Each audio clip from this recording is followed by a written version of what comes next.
The villagers called it the last lighthouse, not because it was the final lighthouse in the region, but because every keeper who had ever worked there eventually resigned.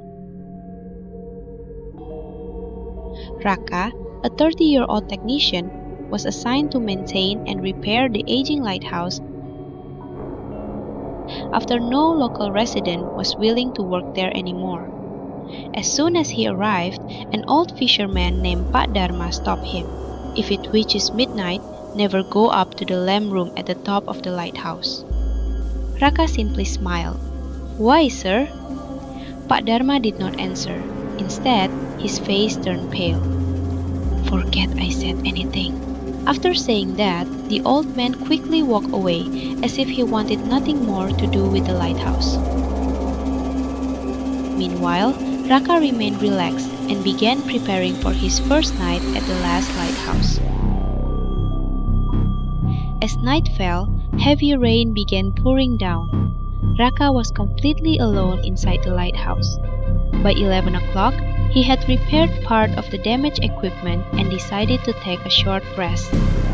But exactly at midnight, the sound of footsteps echoed from the spiral staircase above, as if someone was climbing toward the lighthouse lamp room. The footsteps were slow, steady, getting closer. Raka shouted. Siapa? No answer came, only the sound of crashing waves and rain growing heavier outside. Curiosity got the better of him.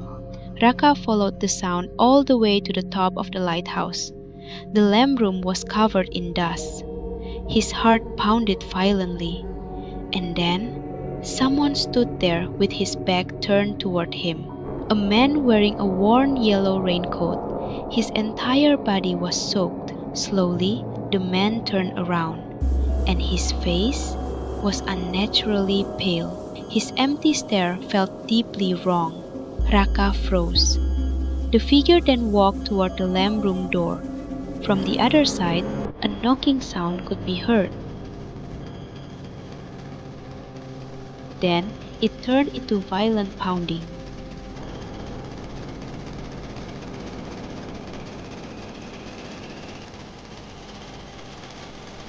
Raka trembled. His hand slowly reached for the doorknob. But the man in the yellow raincoat suddenly grabbed his shoulder. For the first time since appearing, he spoke. Aku pernah membukanya. And instantly, memories that did not belong to Raka flooded his mind. Seawater burst through the doorway. Pak Hasan fell to the floor. Meanwhile, something enormous moved beneath the water, flooding the spiral staircase. Pak Hasan struggled to his feet and ran upward. But suddenly, a gigantic black tentacle emerged from the swirling water. In an instant, it wrapped itself around his body. Pak Hasan screamed as he desperately reached for the staircase railing, but the creature's grip was too strong.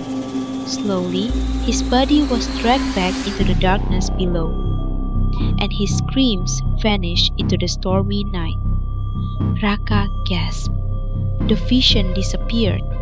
Now, he was back inside the lamp room. The pounding from outside continued.